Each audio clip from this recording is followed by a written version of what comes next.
Pela fé, Noé, divinamente instruído acerca de acontecimentos que ainda não se viam e sendo temente a Deus, aparelhou uma arca para a salvação da sua casa, pela qual condenou o mundo e se tornou herdeiro da justiça que vem pela fé. Isso está em Hebreus 11, verso 7. Se Deus pedisse para você construir no quintal da sua casa uma arca, bom, hoje você até poderia construir, né?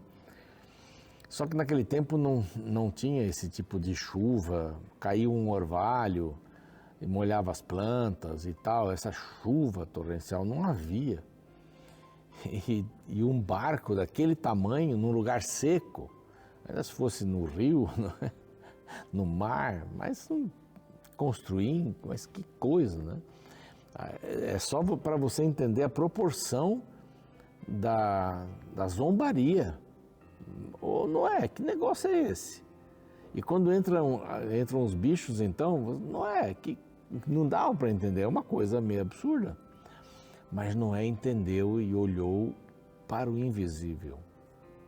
Noé confiou em Deus, porque ele conhecia Deus.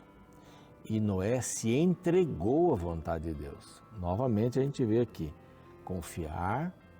conhecer, confiar e se entregar à vontade de Deus. Noé divinamente instruído acerca de acontecimentos que ainda não se viam, mas ele era temente a Deus e fez isso pela fé. Fé e trabalho. Este é o grande desafio aqui de Noé.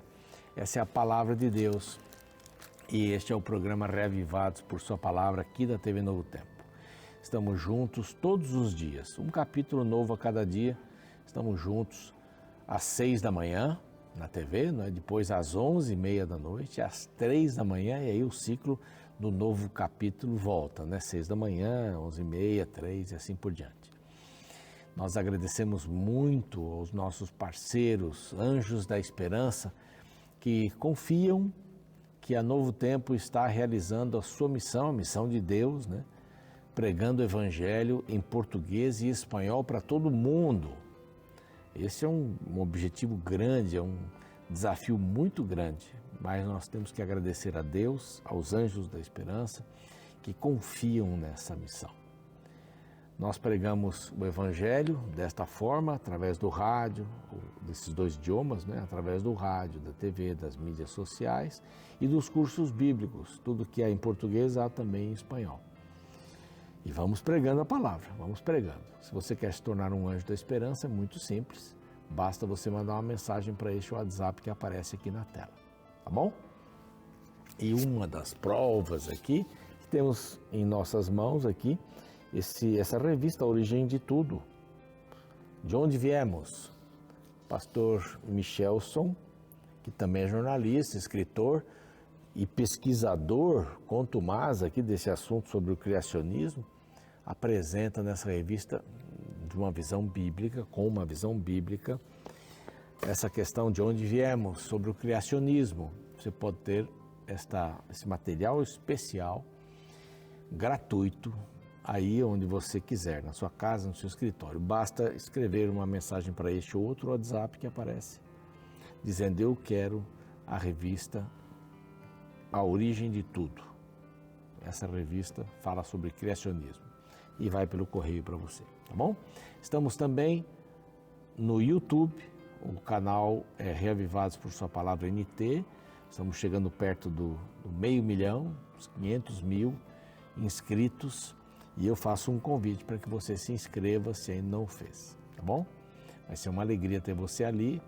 Além de desfrutar do canal, nós temos um grupo de pessoas muito especial ali.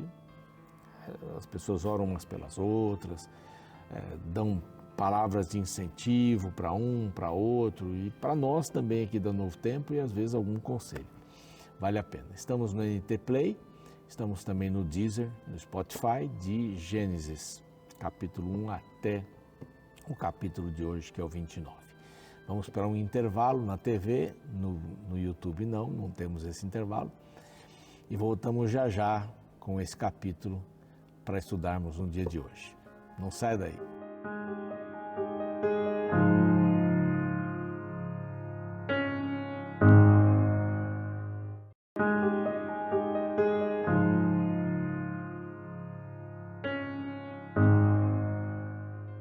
Já voltamos, foi bem rapidinho, né?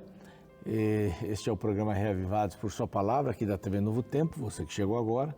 Estamos estudando um capítulo da Bíblia a cada dia e hoje compete-nos o capítulo 29 de Isaías. Esse capítulo é muito importante porque ele transmite a necessidade de uma devoção genuína, verdadeira e de uma compreensão também genuína, verdadeira dos caminhos de Deus, ao invés das práticas ritualistas ou das práticas externas.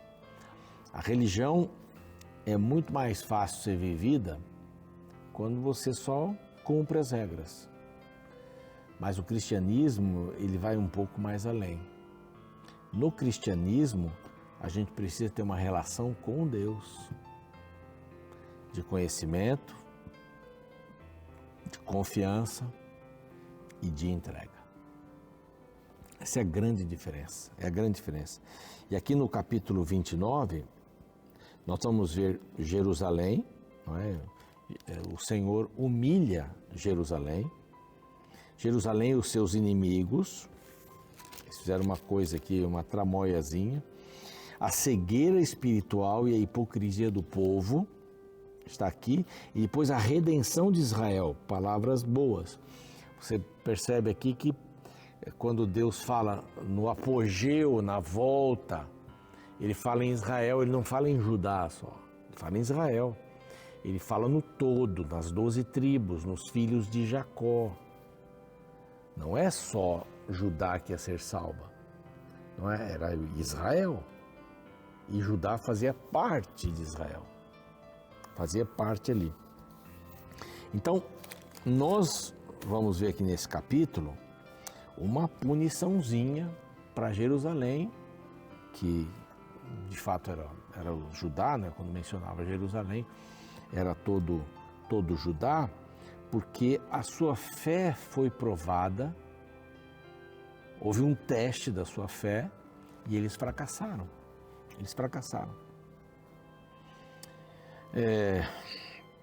Não é que Deus assim, vai, bom, eu vou testar essa pessoa, vou testar aquela, isso aqui não deu certo, está reprovado. Não é isso daí. Mas as circunstâncias da vida testam a nossa fé. As circunstâncias da vida testam a nossa fé. Nós vamos nos envolver politicamente na guerra, vamos dizer assim, da Rússia com a Ucrânia, na guerra de Israel com a Palestina. Nós vamos nos envolver politicamente ou espiritualmente. Nós vamos nos envolver, vejam bem a visão onde eu quero chegar aqui, né? Nós vamos nos envolver em nosso país só politicamente. Eu vejo muitos cristãos aí se perdendo nesse aspecto político, não é? Tomando posições assim de extrema direita ou esquerda sempre, né? O extremismo nunca fez parte do cristianismo, nunca fez parte, em qualquer lado. É equilíbrio. Então, em primeiro lugar, a base para a nossa vida tem que estar o espiritual. Se sofremos o desemprego, problemas de enfermidade, problemas políticos, seja qual for o movimento político que está dirigindo um país, isso não pode afetar a nossa fé. A nossa fé tem que se sagrar vitoriosa em cima de todas as circunstâncias. Perdeu o emprego, é aí que eu vou demonstrar de que lado eu estou. Então, Jerusalém foi provada. E aqui fala, né, da lareira de Deus, né, que é Ariel, esse nome aparece Ariel também, que é o leão, ou altar de Deus, leão de Deus, altar de Deus, lareira de Deus, cidade, lareira de Deus. Aí uma referência à morte dos cordeiros, né? O fogo ficava aceso o tempo inteiro por ali, os sacrifícios eram feitos constantemente. Mas que tipo de sacrifício era feito? Com que intuito, como eu mencionei no início, eram meras práticas ritualísticas? Ou era alguma coisa genuína da compreensão dos caminhos de Deus? Então aí foi o erro de Jerusalém. Bom, acrescentai ano a ano, deixai as festas que completem o seu ciclo, então porei a lareira de Deus em aperto. E haverá pranto e lamentação, e ela será para mim verdadeira lareira de Deus. Pegará fogo, né? É o tipo de queimará. Opa! A referência aqui é do cerco de Ezequias, da época que Ezequias era rei, e das combinações que Ezequias fez em segredo, em secreto, com o Egito, para que juntos pudessem combater a Síria. Mas antes disso, Ezequias tinha feito, através dos seus embaixadores, uma aliança com a Síria, para que a Síria não destruísse Jerusalém, Judá, porque já tinha destruído Samaria, Israel. Então eles pagaram um tributo altíssimo com materiais do templo. Materiais do templo. E isso foi condenado por Deus. Foi condenado tremendamente por Deus. Esse tipo de confiança nos recursos humanos. Desculpe, opa, tá bravo aqui. Esse tipo de confiança nos recursos humanos tem nos afastado de Deus. No que nós estamos colocando a nossa fé? No que nós estamos achando que é pão para comermos? É na palavra de Deus? Nas situações em volta? Vamos nos apegar a movimentos políticos? Vamos nos apegar a quê? Qual é o nosso grande objetivo? Os recursos humanos não são confiáveis. Verso 5 diz assim: mas a multidão dos teus inimigos será como pó miúdo. Vocês estão buscando reforço no Egito? O Egito não vai ajudar vocês. Vocês estão pagando tributo para a Síria não vai ficar contente, eles vão querer mais. Eles estão acostumados com a guerra. O assunto deles é guerra, não tem outro caminho. Mas eu vou castigá-los aqui com trovões, terremoto, grande estrondo. Tudo isso daí acontecerá. Haverá redenção e vitória. Não é? Mas vocês estão fazendo uma coisa errada. Eu tenho aqui a minha palavra, que diante dos seus inimigos vocês sairão vencedores. A Assíria conquista Laquis, que era a porta de segurança, uns 50 quilômetros aí de Jerusalém, e vai para cima de Jerusalém. E cerca, lá no capítulo 36, por aí nós vamos estudar melhor isso daí, mas cerca, há um cerco de bastante tempo. As lavouras foram destruídas, e eles estavam vivendo na época daquele 50 anos, né? Que a terra descansava. Então ela descansava no 7º ano, que era o 49º ano, e descansava no 50º ano. Então eram 2 anos que a terra ficava assim sem semeadura e tudo mais, e eles iam semear a partir do 51º ano, e assim sucessivamente, no sétimo ano, juntava o 49º e o 50º, lá na frente. Eles atacaram justamente nessa época, eles não tinham comida. E destruíram as lavouras, era esse o trabalho deles, né? Eles faziam isso com prazer. Senaqueribe destruiu 46 cidades de Judá, 46 cidades. Só não conseguiu chegar em Jerusalém, quer dizer, chegou em Jerusalém, mas não dominou, porque o Senhor, através de um anjo, destruiu 185 mil soldados assírios. E alguns dizem, mas isso não está relatado em lugar nenhum. É claro, a Síria não ia relatar isso, perdemos a guerra, né, e tal, mas vai aparecer alguma coisa por aí, pode ter certeza. A cegueira espiritual e a hipocrisia do povo. Ele chama o povo novamente de bêbados, estavam adormecidos espiritualmente. Olha aqui, porque o Senhor, verso 10, derramou sobre vós o espírito de profundo sono e fechou os vossos olhos, que são os profetas, e vedou a vossa cabeça, que são os videntes. Quer dizer, é como se vocês buscassem ler um livro selado. Havia falta de revelação. E aí olha o verso 13, que bacana.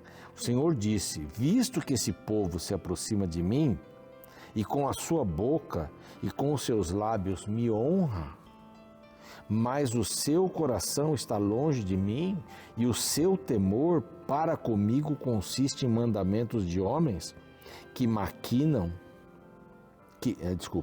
maquinalmente aprendeu. Então continuarei a fazer obra maravilhosa no meio desse povo. Mas olha aqui que vocês estão vivendo um ritual monótono.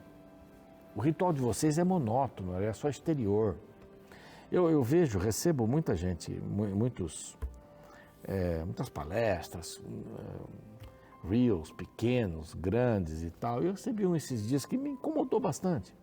Alguém que estava assim pleiteando uma mudança total nos cultos e tudo mais. Que os nossos cultos eram alegres, não podiam ser alegres, que os nossos cultos tinham que ter músicas mais down. Eu não falava essas palavras, mas é o que ele queria dizer. Que reverência, eu acredito em reverência, totalmente acredito em reverência. Totalmente, diante de Deus, reverência. Entende? Mas o culto precisa ser dinâmico. As pessoas não aguentam, as crianças não aguentam. Não precisa fazer palhaçada lá na frente, não precisa fazer nada disso. Mas os cultos precisam ser dinâmicos, vivos, de coração. Então, criticar uma pessoa que levanta a mão ao cantar, mas espera aí, por quê? Vai criticar por quê? Está proibido levantar a mão para cantar? Senhor, entrego minhas mãos, qual o problema de fazer isso? Então, os cultos aqui, eles eram monótonos e eles não eram de coração, eram só de boca. É bacana ver todo mundo sentadinho assim, todo mundo com a roupinha igual, levantando na mesma hora, é bacana isso. Mas aí onde está o coração? Onde está a emoção, que é importante também, a razão coordena a emoção. Então, sabe, cuidado quando você começar a ouvir muitos camaradas que querem padronizar um culto. Tem que ter ritual? Tem que ter ritual, concordo com isso. Mas tem que vir do coração, tem que ser uma coisa viva. O culto tem que ser uma coisa viva, alegre. Alegre sem perder o respeito. E aqui eles tinham um culto que era só da boca para fora. Não adianta, Deus diz assim, não dá nada disso. Aí ele fala um pouquinho sobre o governo, né, o verso 15. Ai dos que escondem profundamente o seu propósito do Senhor, ficam fazendo as coisas escondidas, né? As suas próprias obras fazem as escuras e dizem, quem nos vê, quem nos conhece? Que perversidade a vossa! Como o oleiro fosse igual ao barro. Não, o barro é inferior. Estão me escondendo que vocês estão indo lá no Egito fazer uma aliança com aquele povo para combater os assírios. O problema é comigo, vocês têm que procurar a mim, não os recursos humanos. A salvação não está nas mãos deles, está nas minhas mãos. E finalmente fala da redenção de Israel. Aqui é mais uma parte daquelas que eu mencionei em outros capítulos aqui. Fala da redenção, fala da cura, da alegria. Dentro de pouco tempo, não se converterá o Líbano em pomar e o pomar não será tido por bosque? Quer dizer, o deserto, aquilo que vai acontecer com Israel. E veja, sempre havia um momento em que, no caso de Judá, teve essa confusão toda, foi lá, não conseguiu apoio, pagou lá para os assírios, também não teve jeito, eles invadiram, não é? E Deus resolveu isso, expulsando o anjo, matando 185 mil assírios, e a partir disso a nação foi caindo até que Babilônia venceu a Assíria, se tornou uma potência do mundo naquela época. Então, dentro desse plano, depois disso, a redenção de Israel poderia acontecer, e não aconteceu. Então, é uma promessa para aqueles dias, condicional, mas também é uma promessa para o futuro. Porque fala que naquele dia os surdos ouvirão as palavras do livro, os cegos livres já da escuridão e das trevas as verão, os mansos terão regozijo, os pobres entre os homens se alegrarão, pois o tirano é reduzido a nada, e o escarnecedor já não existe, e já se acham eliminados todos os que cogitam da iniquidade. Quando é que eu tenho que tomar a decisão? É hoje. Aqui está falando de um tempo vindouro, seria um tempo da época, mas a redenção vindoura agora, não é? Jesus vai voltar, os cegos verão, os mudos falarão. Isso é uma projeção para aquela época e para hoje também, e para a volta de Cristo, mais especificamente para a volta de Cristo. E fala da vitória, aqui vai falar da vitória até o final do livro, alegria, santidade do seu nome e tal, vão ter entendimento, tudo vai mudar, Jerusalém vai ser redimido, Israel vai ser redimido. Promessa para aqueles dias e promessa para os dias finais. Quando Jesus voltar, tudo isso vai acontecer, e eu quero estar lá. Eu quero estar lá, ou ressuscitado ou vivo para ver Jesus voltando, não importa, mas eu quero estar lá. E você? Vamos orar? Pai bondoso, entregamos a nossa vida, Senhor. Nós queremos estar naquele dia especial. Nós queremos estar do lado em que ouviremos: vinde benditos de meu Pai. Queremos estar do lado de Cristo para vivermos a eternidade com Ele. Primeiro no reino, depois aqui nessa terra renovada. E abençoa-nos para isso, Senhor. Que a Bíblia nos dê o norte, nos ensine a vivermos pela fé. Em nome de Cristo, amém. Muito bem, a gente vai ficando por aqui. O programa segue e amanhã vamos para o capítulo 30, contra a aliança do Egito. Vamos falar mais sobre isso aqui. Até lá.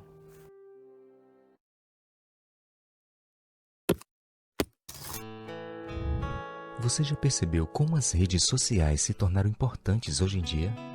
Literalmente milhões de pessoas diariamente compartilham sua vida pela internet. O problema é que muitas pessoas confundem o mundo digital com o mundo real. Acham que a vida que é postada é igual à vida vivida. Tais indivíduos se esquecem que nas redes sociais existem vidas apenas de aparência. Isso porque na internet selecionamos cuidadosamente o que queremos parecer. Geralmente as pessoas só veem aquilo que queremos que elas enxerguem. Ao refletir sobre o mundo das aparências na qual vivemos, o grande pensador Zygmunt Bauman, contextualizando Descartes, afirma que para existir neste mundo tenebroso, é preciso sobretudo aparecer, propagandear-se, para assim dizer, apareço, logo existo. O problema se agrava quando o mundo das aparências alcança a vida religiosa, levando as pessoas a não se importarem com o que essencialmente são, mas apenas com o que devem parecer. No capítulo 29 do livro de Isaías, encontramos o terrível lamento de Deus sobre o povo que o seguia apenas de aparência. No verso 13 lemos: O Senhor disse: Visto que este povo se aproxima de mim, e com a sua boca e com seus lábios me honra, mas o seu coração está longe de mim, e o seu temor para comigo consiste só em mandamentos de homens, que maquinalmente aprendeu. Perceba como o texto descreve um grupo de religiosos que aparentemente serviam a Deus. Eles falavam de religião e externalizavam bondade. O problema é que por dentro eles estavam distantes de Deus. Eles falavam do que não viviam e pregavam do que não acreditavam. Esta é a religião de aparência. Pessoas preocupadas apenas com a performance e não com a essência. Cristãos com belas embalagens, mas com péssimo conteúdo. Sabe, Uma das qualidades mais importantes em nosso mundo se chama coerência, a qual gera uma relação harmoniosa entre o que falamos e o que fazemos. Então não seja incoerente, não viva apenas de aparências. Não permita que suas ações sejam uma contradição de suas palavras. Anjos do céu se preparam para o dia da glória. O Rei soberano